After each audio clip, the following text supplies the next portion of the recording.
Hey guys, this is my quick out theater reaction to the new Angel Studios movie, Sketch. Now, going into this, like many, I had a few reservations. I wasn't sure, was this really going to be good? Was it going to be kind of cheesy? Because my initial feeling, from some of the quick snippets, the little, advertisements I would see on TV about it was it kind of looked like sort of a knockoff of Harold and the Purple Crayon, or even If. But I gotta say, there was so much heart in this movie. I was totally wrong. For somebody who is very sentimental, very nostalgic, as many of you know on my channel, I was born in the late 80s, grew up as a young kid in the 90s, so a lot of those great kids fantasy sci-fi kind of movies mean the world to me. And I gotta say, for something that was set in the modern era, this really evoked a lot of classics that I grew up with, whether it be The Goonies, whether it be Gremlins, Honey, I Shrunk the Kids, Jumanji.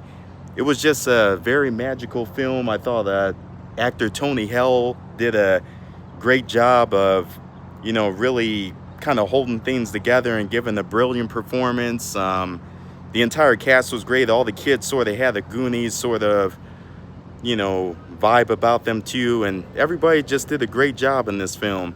The CGI worked. I was afraid it might be a little corny or a little too much, but everything was just spot on.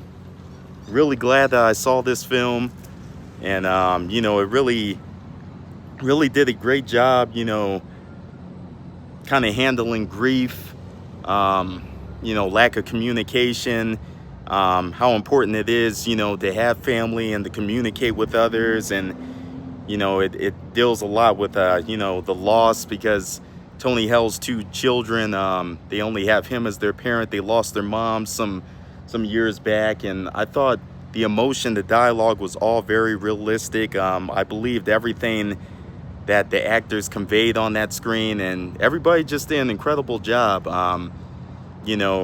Most recently I did see The Legend of Ochi, and I was amazed at how much that sort of brought back a lot of the quality of those great 80s 90s kind of films that I loved growing up. But this might have even did that a few notches even higher in many respects. It was just masterfully done. I highly recommend you see this. It's a great family horror film. Some elements of horror, but it does a great job.